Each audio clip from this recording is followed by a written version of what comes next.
Nzambe ya pambola yo. Ezui kamwa leta luke.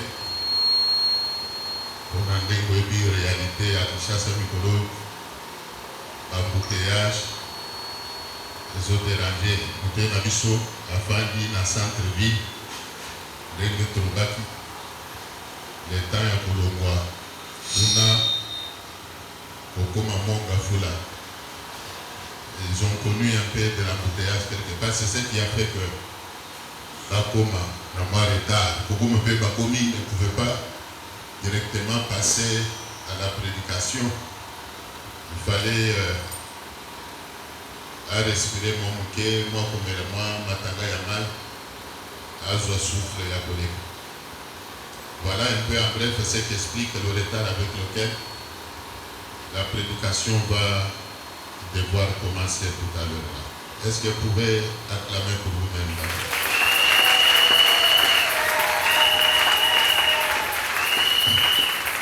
Alors, avec joie, toujours Yanda, nous avons un prophète Adam.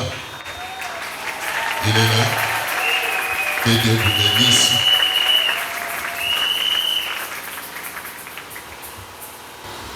Bom dia. Bom dia. Bonjour. Bonjour. Que Deus nos abençoe nessa manhã. Podemos sentar, irmãos.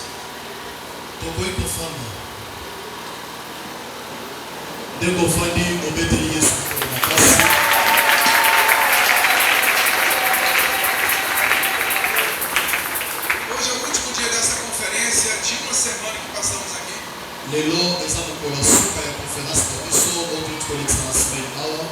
E nós compartilhamos muitos ensinamentos com essa igreja.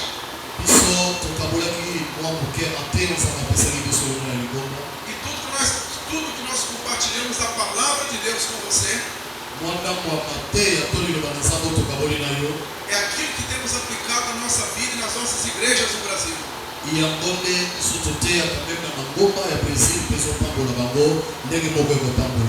E Deus tem nos trago aqui no continente africano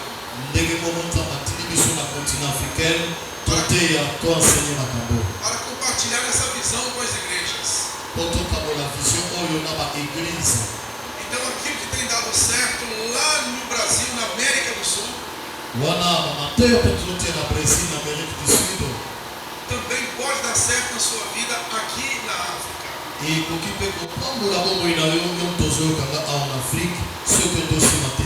Nós queremos apenas que você tenha uma visão ampla do reino de Deus. E que você descubra a sua verdadeira identidade no reino de Deus.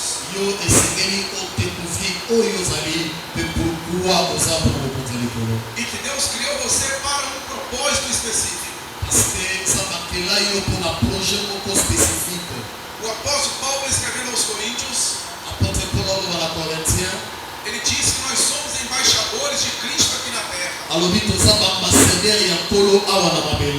Isso significa que nós representamos o reino de Deus aqui nessa terra.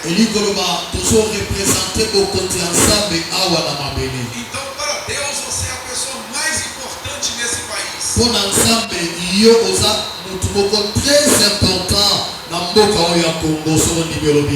Porque você é um embaixador de Cristo na terra. Esse país pode enfrentar a crise que quer enfrentar.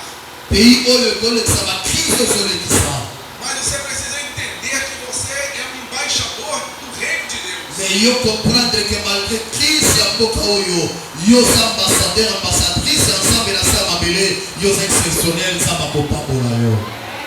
Em meio a uma crise mundial, Deus ele vai cuidar de você.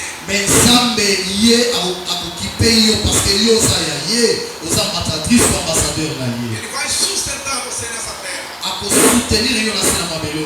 Lá no Brasil, em Brasília, capital do Brasil,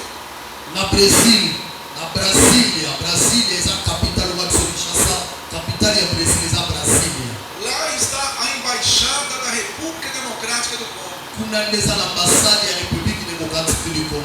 E ali tem um embaixador embaixador e uma consuleza.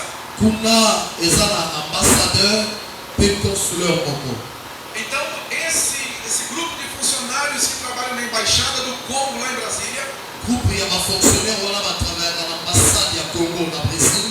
eles são sustentados pelo povo congolês. Bango baza soutenu epa ya peuple congolais baza kuna.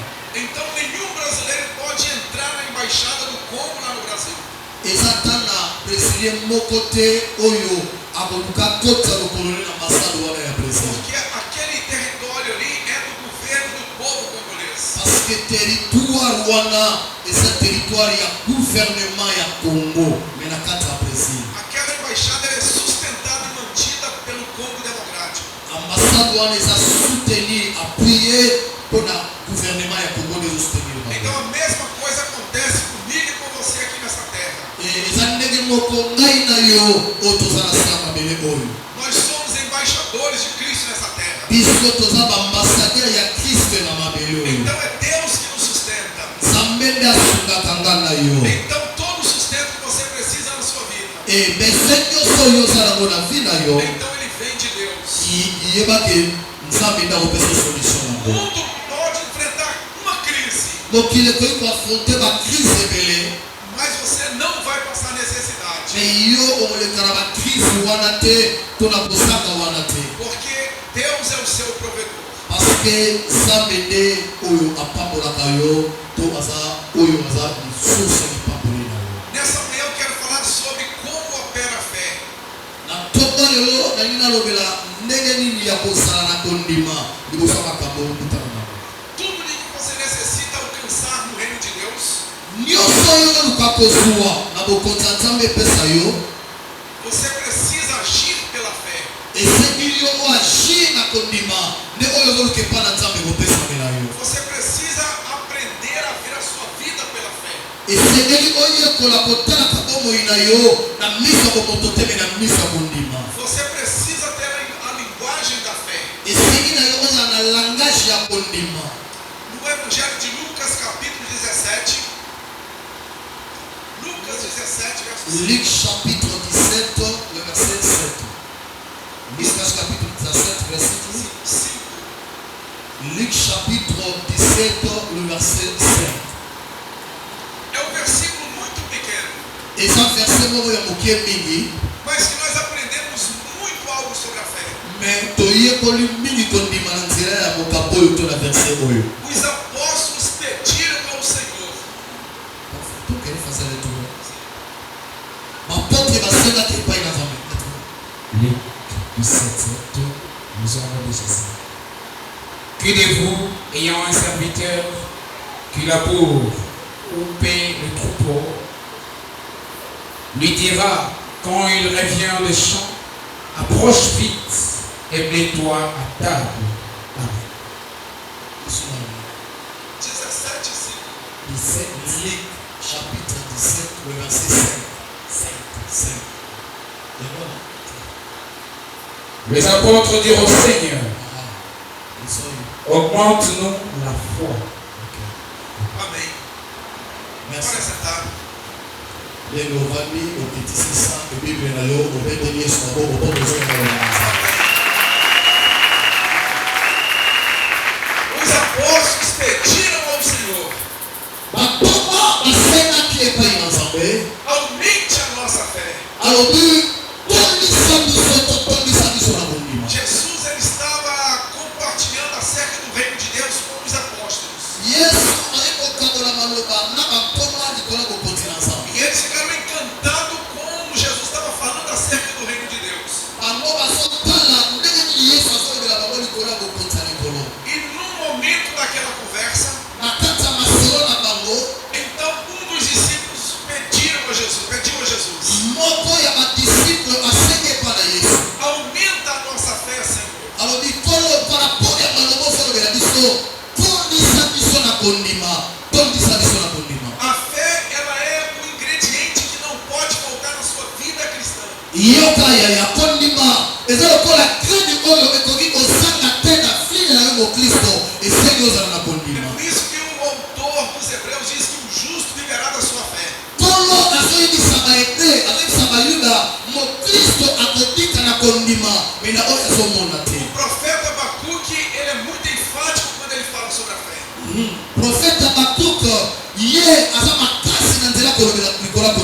Ele diz que o justo viverá da sua fé. Le chrétien vivra par la foi. E a Bíblia diz que sem fé é impossível agradar a Deus. Que aqueles que se aproximam de Deus, é necessário que eles tenham fé. Você está aqui nessa manhã, nessa reunião. Se você quer ser abençoado, se você quer alcançar as bênçãos de Deus, você tem que ter fé. Você precisa ter a fé de Deus. Muitas pessoas estão dentro da igreja, mas elas realmente não têm a fé de Deus. Dentro delas existe uma crença. Mas eu quero que você aprenda sobre esses princípios da fé. Porque você deseja prosperar na sua vida. Você precisa ter atitudes de fé para prosperar. Se você quer ser curado de uma doença ou de uma enfermidade,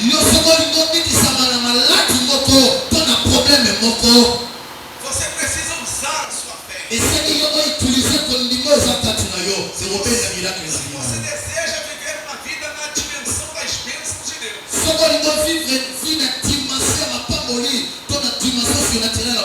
você precisa aprender a caminhar pela fé. Mas muitas pessoas hoje estão dentro das igrejas,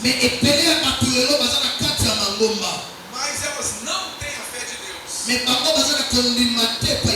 Na vida dessas pessoas existe uma crença. E uma crença é muito diferente da fé.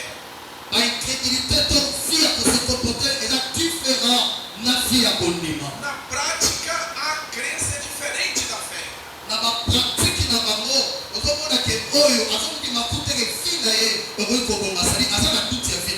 Mas teoricamente, a fé é muito parecida com uma crença.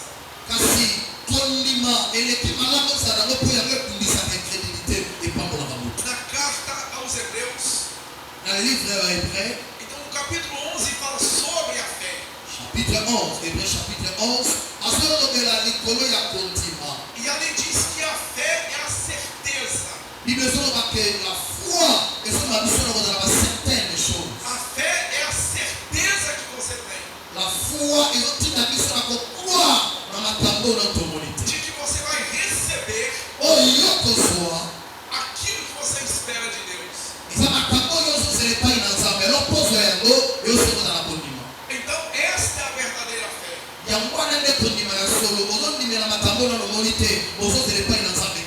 Eu chamo de a fé de Deus. É a fé sobrenatural. É a fé que opera o milagre.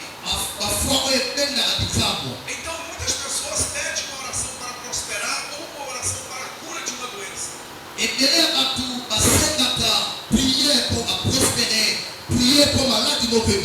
Então o pastor ele ora com fé para a sua cura ou para a sua prosperidade.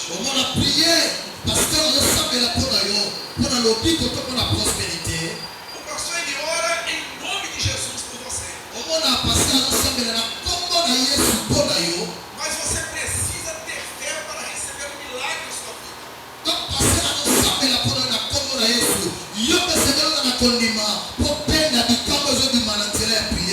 Então se você tiver a fé de Deus, então você vai receber o milagre que você espera.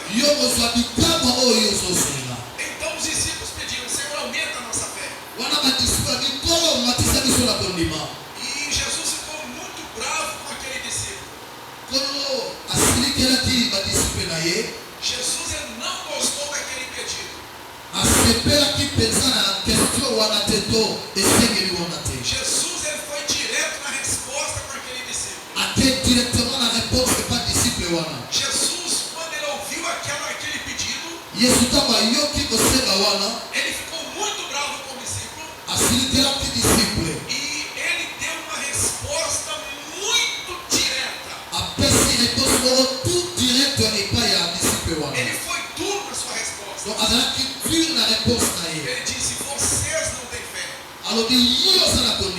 Vocês não têm fé. Porque se vocês tivessem fé, e a fé de vocês fosse o tamanho de um grão de mostarda,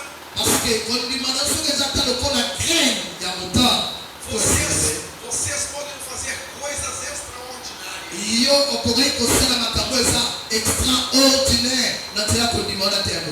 Então Jesus disse: vocês não têm fé. Porque se vocês tivessem a fé, então grandes coisas vocês poderiam fazer. Então esta é a oração que mais se faz nas igrejas. Você quando tem um problema na sua vida, você quando enfrenta uma luta e uma adversidade, a primeira atitude que as pessoas têm é de fazer esta oração: ó Senhor, aumenta a minha fé. Aumenta a minha fé, Senhor. E aí você procura o Evêque e você diz: Evêque, ore para que Deus aumente a minha fé. Então eu tenho uma boa notícia para você nessa manhã. Não tem como Deus aumentar a sua fé. Você precisa aprender o que é fé. Não existe um anjo que vai aumentar a sua fé. O Espírito Santo não vai aumentar a tua fé. O próprio Deus não vai aumentar a tua fé.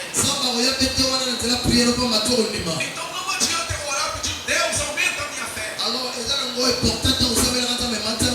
Eu estou passando por uma luta muito grande, Senhor. Eu estou me sentindo fraco.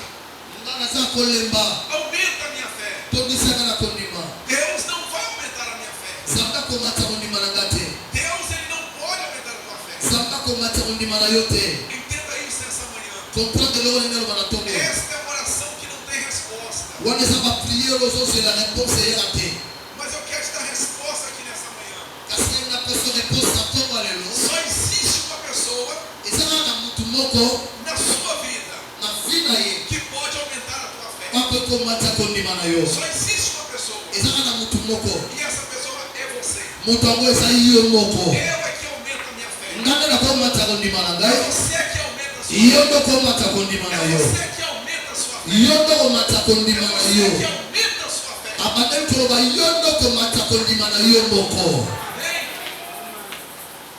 Romanos capítulo 10, verso 17. Romains chapitre 10, verset 17. Está escrito: a fé vem pelo ouvir. A fé vem pelo ouvir. E o ouvir da palavra de Deus.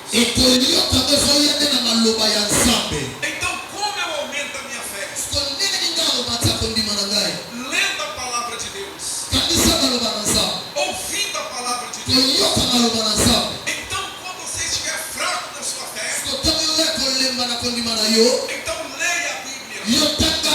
Alimenta da palavra. Medita da palavra. Corra para a igreja. Ouça a pregação da palavra. Eu vou ouvir a palavra. Então entenda que assim você aumenta a sua fé.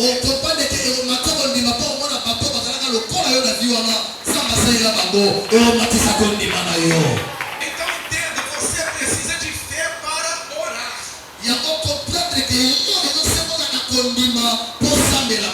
Mas a oração não vai aumentar a sua fé. O que aumenta a sua fé é a leitura da palavra de Deus. Então você vai ver alguns exemplos de fé na Bíblia. Alguns exemplos de fé. Então um centurião, um oficial romano, ele procurou Jesus. E ele disse: Senhor, meu servo está muito doente. Mas eu não quero que o Senhor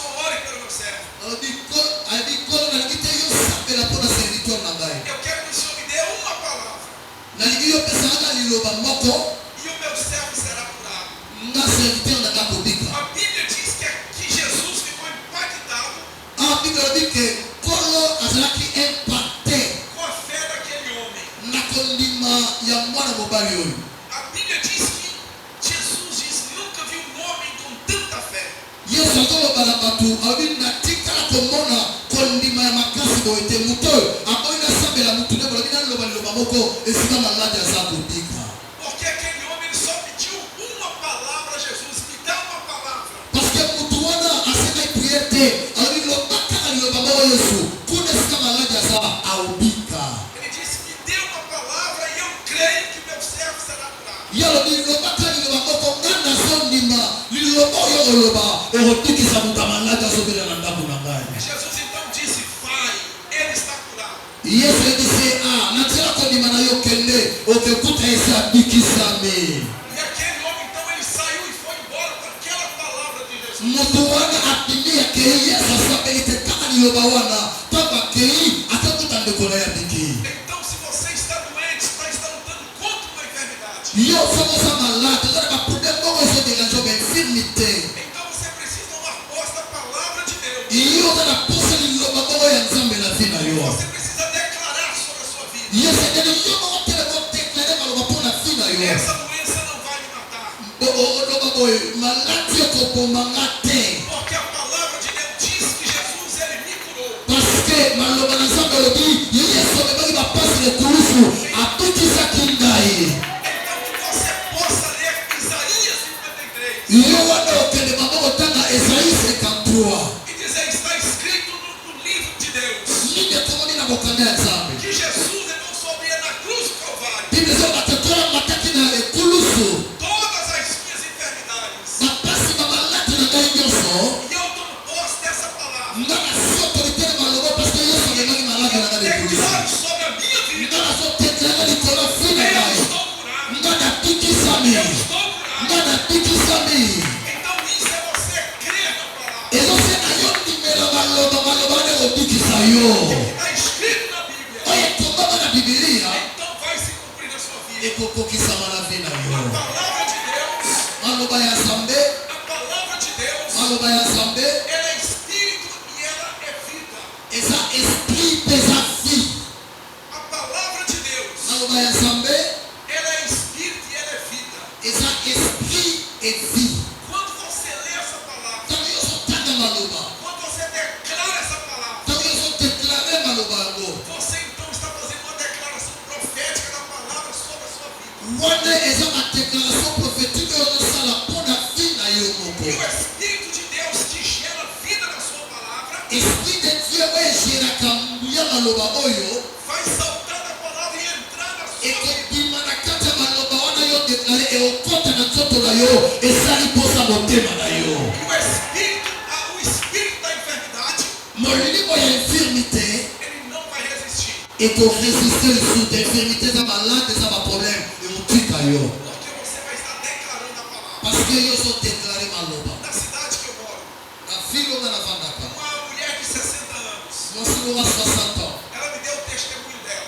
apesaka témoignage na ye Ela descobriu que estava com câncer adécouvrir kazalaki na cancer e ela começou a fazer um tratamento. abandi kosala traitement. E ela me disse: profeta Adão, alobi na profete Adam uma noite antes de dormir, na butu moko avanda nalala eu abri a Bíblia nafungolaki bible e eu comecei a ler o Salmo 118. nabandi kotanga psaume 118.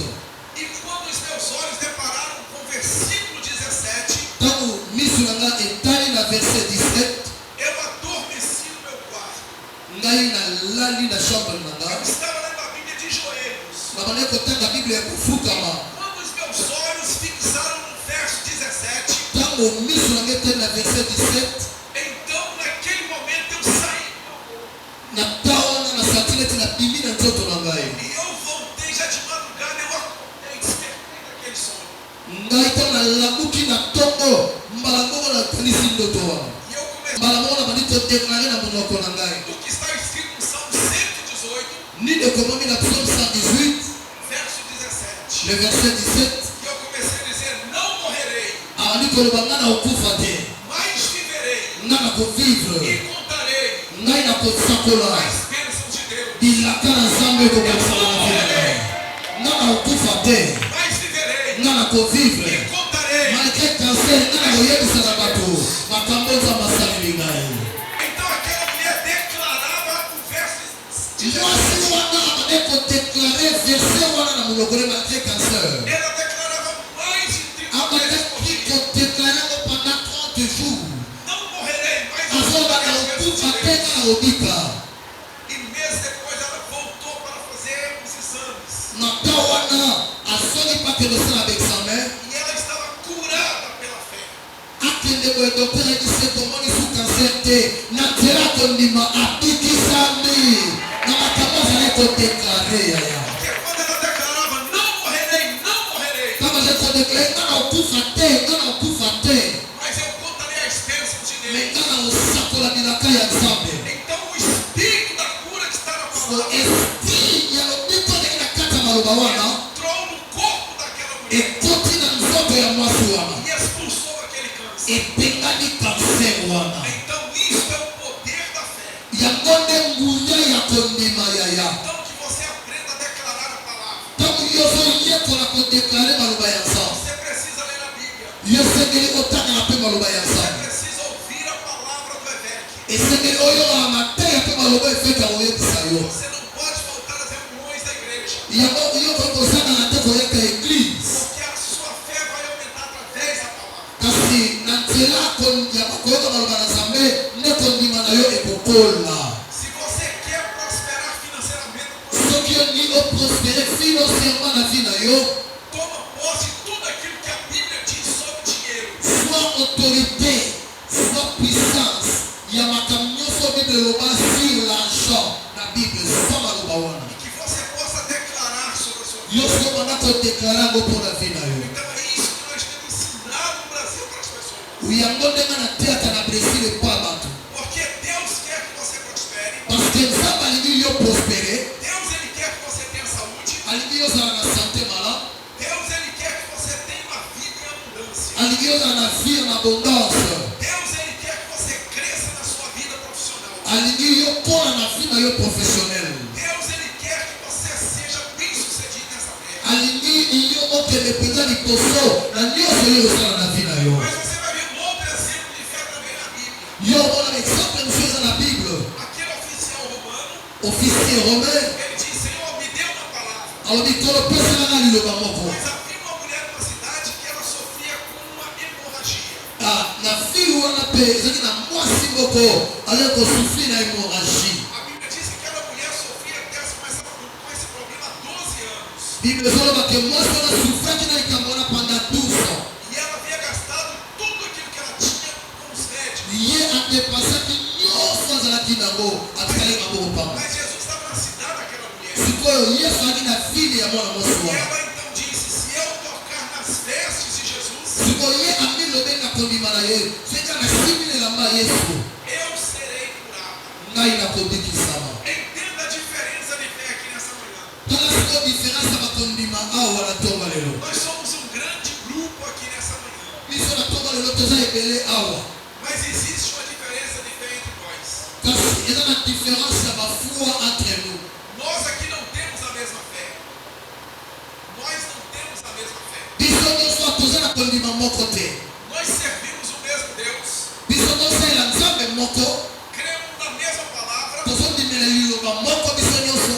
Mas existe níveis diferentes de fé aqui nessa manhã. Mais eza na différence ya ba 1000 fois entre mutu na mutu na modele ya kondima. Então a fé de uma irmã não é a mesma fé da outra. Kondima ya maseur eza kondima ya sœur oyo te. Então na igreja existe essa diferença. Sikoyo na église awa eza na badiférence ya bakondima wana. Existem pessoas da igreja Eza na bato na église. que elas recebem uma oração para um problema. Bon, bayaki na église à cause ya problème nde azosambela. E elas recebem um milagre na hora. Ye azozwa likamwa na minute wana. Existem outras que recebem a mesma oração. Eza mpe na bamosusu bazozwa même prière. E a pessoa ela não recebe o milagre dela. Eza na bato mosusu azwi mpe prière mazwi lobiko na même minute te ebendani mwa mokie. Então são níveis diferentes de fé. Eza na baniveau ya bafua eza différent. E a mulher disse, eu preciso tocar em Jesus. ye alobi ezosekanga na simba kaka Yesu. Centurião diz: Senhor, me dê uma palavra. Centenier alobaki yo pesanga liloba moko. Uma mulher diz: eu preciso tocar em Jesus. Mais mwasi alobi kopesa liloba te ngande na simba kaka elamba Yesu. Isso é nível diferente de fé. Wana eza ba niveau différent ya kondima. Existem pessoas que precisam tocar. Eza na bato mosusu esengana bango basimba. Outros creem somente na palavra. Bamosusu baondimela te kosimba baondimelaka na liloba eobima eobikisanga. A fé que agrada a Deus. Bakondimeza ebele oyo esepelisaka A Nzambe. fé que opera milagres. Eza na bafwa oyo esalaka bikamwa. É aquele que crê na palavra. Bafwa oyo esalaka bikamwa elanda batata na ndako eza kondima oyo endimelaka maloba ya Nzambe. É aquele que diz assim: Evêque, oloba eveke não precisa orar por mim. naza na poso osambela mpo na nga te. Me dê uma palavra. pesanga liloba moko Libera uma palavra sobre a minha vida. libereka parole moko mpo na vi na E nga eu serei abençoado. nga na kopambolama. E o Evêque então diz: seja abençoado. wana so eve pasambeli te action yake kende Nzambe na nga pambola yo. E você vai embora. yo nini na maloba wana okei na yo Porque você creu na palavra profética dele sobre parce que yo crois na maloba prophétique ebimi na monoko ya eveke. Agora, outras pessoas da igreja, mais bato mosusu na église elas não têm, eu preciso bango bakoloba que o Evêque, azoti na eveke ele coloca a mão na minha cabeça. atiange loboko na motu na ye. Se ele orar por mim, do yesu asambeli mpo na nga se ele só falar, soki alobi não vai ter efeito. soki alobi kaka ezala befe te mais mpe ezala befe ezali na simba basambela donc différence ya kondima yango wana mosusu asengaka loba liloba mosusu olinga fo basimbe na motu basambela mpenza mpo na ye Então, uns precisam serem tocados, mosusu aza na posa basimba ye outros creem na palavra. mosusu akondimelaka so balobi liloba ekosala misala na vi na ngai. Isso é nível de fé. wana eza baniveau ya kondima Isso é um nível de fé. wana eza baniveau ya kondima. Eu já estou encerrando essa manhã. nalingi nakenda na kosikisa boye No ano de 1990, ane 1900 a minha esposa foi acometida por uma enfermidade no estômago. mwasi na nga azali na problème na estoma na ye. E a minha esposa é o pior tipo de paciente, de doente, ye mpena apuraki makasi na maladi wana para se tratar. mpo abika. Então, qual é o pior tipo de doente para tratar?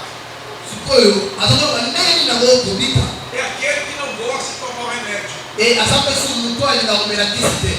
É aquele que não segue a orientação do médico. aza moto oyo alandaka te ndenge docteur azolobaka ifo ozala boye ozala boye ye alinga biloko wana te. E a minha esposa fez vários exames. siko mwasi wana asalaka exame ebele Ela estava muito magra. azali kokonda kaka kokonda. E o médico me chamou e disse: olha, ela precisa se cuidar.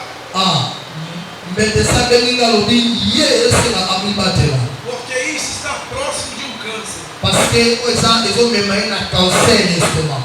E então começamos o tratamento. tobandi traitement. A minha esposa tomou um frasco de medicamento. mwasi nga azomelanga mwa flacon moko ya kisi. E o tratamento ele durou pelo menos durante um ano. batraitement wana alandaki ofala nango bina ne. Mas ela tomou apenas aquele frasco. ye amelaki kaka mwa flacon wana ya kisi.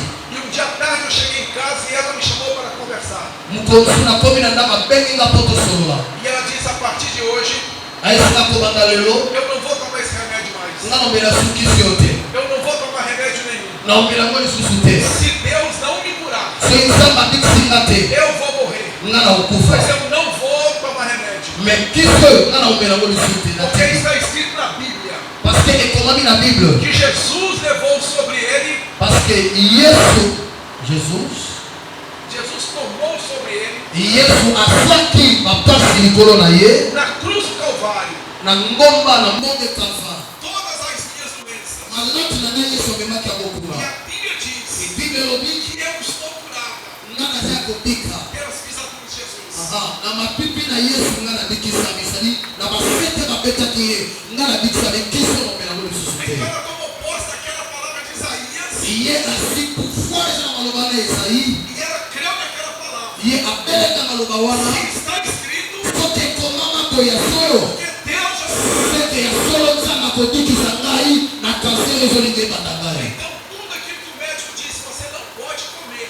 alobi nyonso oyo médecin mpenza nakoki kolia te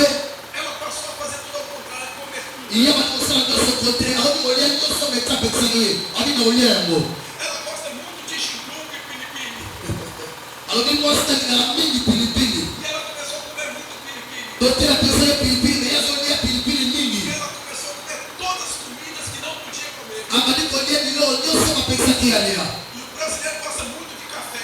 Ba president ba na mingi café. E o médico disse, você não pode tomar café. Mais médecin dit yo o mela café te. E ela passou a tomar café. Ye a sonné ko mela café. E ela sofria muitas dores. Ye a peut souffrir ba douleur mingi. Muitas noites eu via ela se contorcer de dores à cama. Ye avec ba douleur ba luka na meto. E eram dores terríveis. Avec ba douleur ya passe. E ela colocava a mão sobre o estômago. Avec kocha le corps de l'estomac na ye. E ela declarava, eu estou curada em nome de Jesus. Avec a côté ngana biki na kombo na Yesu. Ela dizia, Satanás, Alors ba satana eu te repreendo. ngana lo bengana yo. Eu te repreendo. Ngana bengani yo. Eu estou curada. Ngana za kobika. Jesus já me curou. Yesu abiki singai. E ela sofreu 6 meses. Ya souffra qui 6 mois.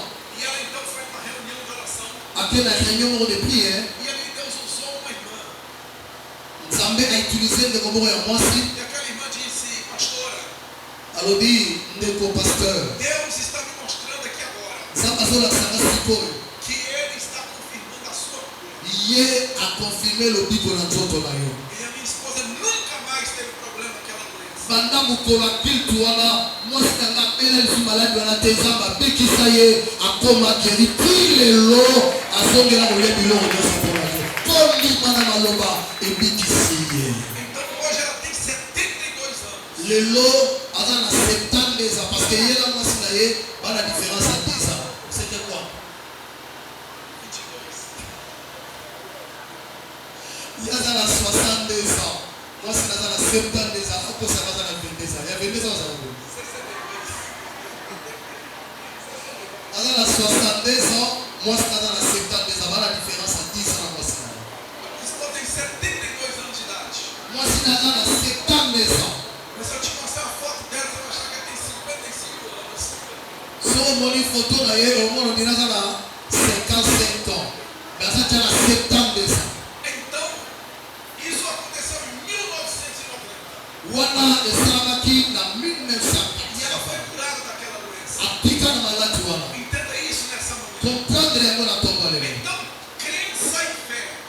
Kondima mokristo azanga kondima. Então, a verdadeira fé de Deus Kondima ya solo ya Nzambe é aquela que você lê a palavra, eza oyo moto azotanga maloba. o Evé que prega a palavra, Efeki azoteya maloba. e você crê na Iyo palavra ndimela ya maloba oyo ezonga na monoko ya eveke. e você pratica essa palavra. Iyo salela yango nde omona bikamwe moya na vi na yo na kombo Agora, ya Yesu. quando você lê a palavra Tangi ozotanga maloba e você não pratica a palavra, me yo ozopratike yango te.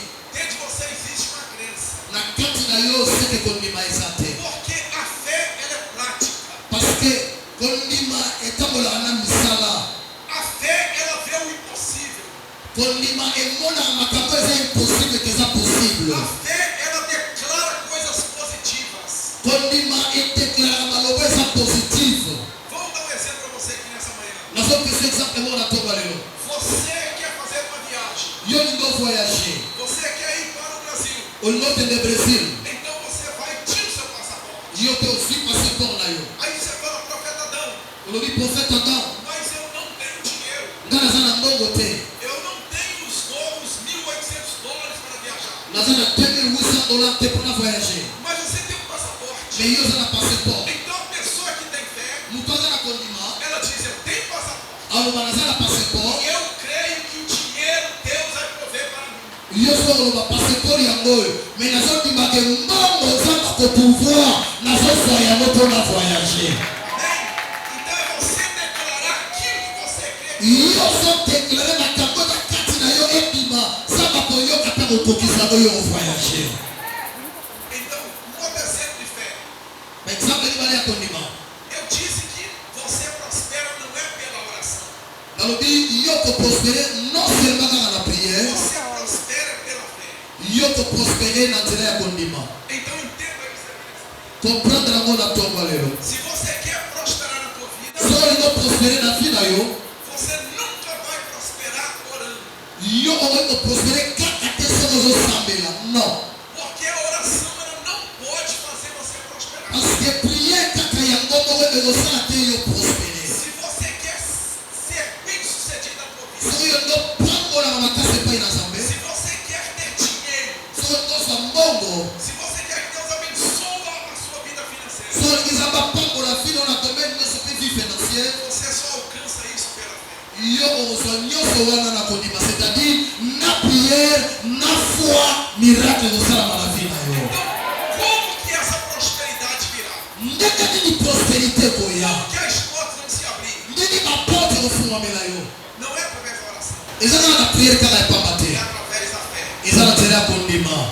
Então você tem que agir pela fé. Yo sengeli oagir na nzela ya kondima. Porque se você não tiver fé Parce que yo soki oza na kondima te na baprière osalaka, para dizimar e ofertar, meme mpo na batiki na bofrande oyo opesaka soki oza na kondima te, você nunca vai prosperar. okoprospere te. Ntango ozopesa ndima yena nazopesa na koprospere. Porque a pessoa, o filho de Deus, prospera pela fé. Parce que mwana na nzambe aprosperaka na nzela ya kondima, É através do devolver o dízimo na igreja. na nzela ya komema batimi na nzela ya kondima, E através de ofertar. na kopesa mpe na baofran. Então isso que a Bíblia nos ensina. yango nde nini so enseigné biso. Então se você quer que Deus te dê dinheiro, olingi soko nzambe apesa mbongo, então torne-se dizimista fiel na igreja. yo koma moto apesaka tini moko fidele na eglise. Procura o Evec no final da reunião luka efeki na nsima réunion, e diz: Evec, eu quero a partir do mês de julho devolver o dízimo. yebisa ye a partir ya moko tozokota ndangi nakoma moto apesaka tini moko fidele na kozangisaka te. Então quando uma pessoa pede para mim orar pela prosperidade dela, ndenge nini motu akoki kosenga basambela mpona prospérité na ye? eu pergunto para essa pessoa: você tem fé para prosperar? natunaki nano yo ozango na kondima mpona koprospere? Ela me diz: profeta, eu tenho fé. alobi profete nga naza na kondima. Eu pergunto para ela: você é dizimista ofertante? natunaka ye yo opesaka bofrande na batimi? Ela vira para mim e diz: olha, eu não tenho dinheiro, alobi nga na mbongo te, eu estou desempregado, nasalaka te, eu estou em dificuldade. naza na badifficulté. Então eu digo para essa pessoa: então não adianta eu orar por você. nayebi se ezala mpena mpasi na prieta ya pamba mpo na yo. Você precisa primeiro devolver o dízimo e ofertar, yo esengi kosala bageste ya foi ya batimi na bofra para que Deus possa te prosperar. pour que nzambe afaire prospere yo. Então isso é feito pela fé. yango nde tosalaka na nzela kondima. Você prospera pela fé. yo prosperaka na nzela kondima. Então hoje é 1º de junho. lelo ya le 1er juin, Então que você tome a decisão na sua vida yo zwa décision na vi na yo de você devolver o dízimo mensalmente. ya kopesaka batimi chaque jour chaque mois. Porque o dízimo traz a bênção da proteção sobre a sua vida. parce que dime ememaka lipamboli ya protection na vi na yo. Através do dízimo, à travers dime, a Bíblia diz que o devorador será repreendido. bible ezoloba ke badevorateur baokima mosika na parce que yo opesaka dime. Mas é através do ofertar mais à travers les offrandes, é que Deus vai multiplicar na sua vida. nde nzambe akomultiplier na vi na yo. Então você devolve o dízimo, ntango yo ozopesa dime, Deus protege vocês. nzambe azoprotege yo na misala na yo. As maldições não terão poder. malédiction ekosimba yo te mpe kosimba ndako na yo te à travers badime. Quando você oferta, mais ntango yo ozopesa bofrande, então você está semeando uma semente. wana yo ozopesaka basemence, E Deus multiplica na sua vida. nzambe soki azomultiplie misala na yo mbongo na maboko. Esta é uma chave poderosa wana eza bakele ya makasi oyeba na vi na yo yondo para kristo você prosperar mpo yo pela fé. prospere na vi na yo. Se você tem fé, soki oza na kondima, você então vai dizimar. yo opesa badime, E você vai ofertar opesa baofrande para que você possa ser abençoado. mpo yo opambolama. Quem está me entendendo, e graças a Deus. nani ayoki ngalobi gloire à Dieu? Eu quero que você fique sobre seus pés agora. nalingi otelema osambela nzambe asunga yo. Vamos estar orando agora. Eu quero orar por você. nalingi nasambela mpo na yo Em nome de Jesus. na nkombo na Yesu. Essa é a minha última oração nesse dia para vocês. oyo ezali losambo na ngai ya suka lelo mpo na yo. Eu desejo que Deus te prospere grandemente. ngai nalingi nzambe afaire prospere yo grandement Em nome de Jesus. na nkombo na Yesu. Faça assim com suas mãos essa manhã. tia maboko boye na ntonga lelo. Eu quero orar pela sua fé, pela sua prosperidade. nangi nasambela mpo na prospérité na yo, Para que Deus possa te abençoar. pour que nzambe apambola yo, Para que os seus projetos de vida pour que baprojet na yo ya vie torne uma realidade. Senhor, em nome de Jesus, Pai. Eu Eu oro nessa manhã, meu Deus. Porque eu creio, Senhor, que esse é um povo que tem fé. Que essas irmãs e esses irmãos, eles aprenderam a sua palavra. E eles, a partir desse dia primeiro, eles caminharão pela fé para prosperar. Em nome de Jesus. A sua palavra diz que o Senhor é o nosso pastor e nada nos faltará. Abençoe as famílias dessa igreja. E a partir de hoje, Senhor, que essas famílias elas venham experimentar a abundância do Senhor. Sobre a sua vida. Que as portas sejam abertas. Você que deseja fazer uma viagem, Deus vai prover o dinheiro para você. Eu profetizo e declaro sobre a sua vida que você seja curado nessa manhã. Portas sejam abertas. Você que deseja fazer uma viagem, Deus vai prover o dinheiro para você. Eu profetizo e declaro sobre a sua vida que você seja curado nessa manhã. Seja liberto nessa manhã. Que seus filhos sejam abençoados. Que não falte dinheiro nas suas mãos. Nessa manhã, Deus ele coloca o recurso financeiro.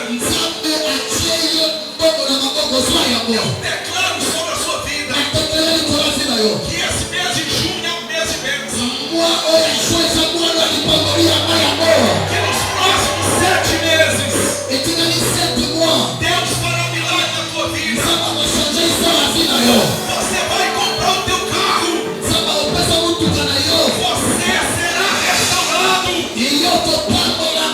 As portas de emprego vão se abrir. Em nome de Jesus. Em nome de Jesus.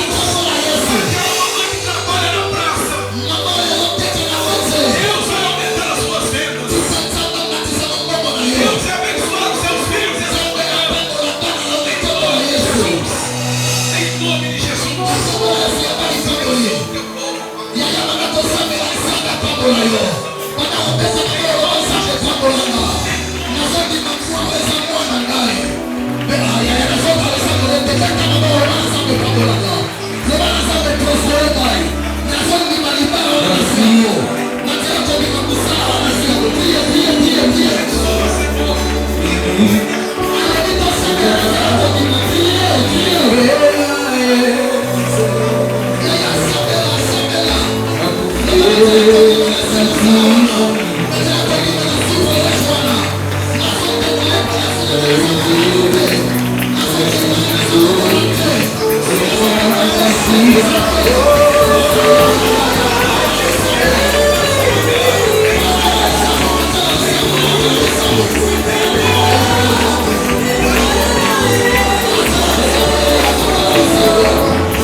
esteja diante de Deus como memorial. E Deus se lembrará de você.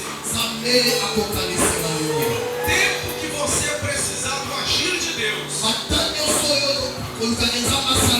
Ele vai visitar você na sua casa. Então, toma em sua mão 3.000, 2.000, 1.000 francos e venha selar o coração.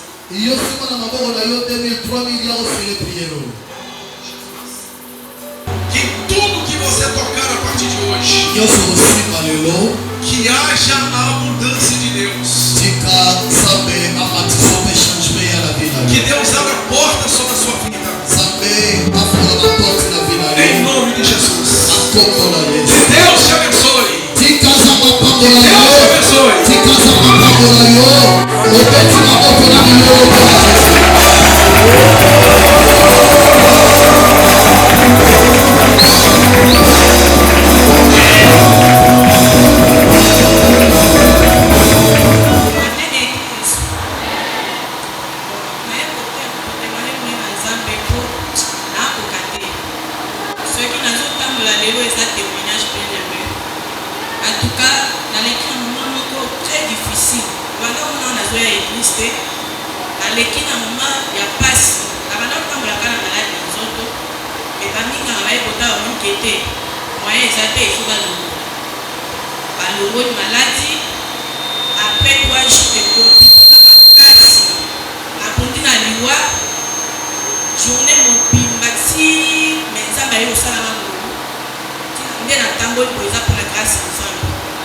Gloire.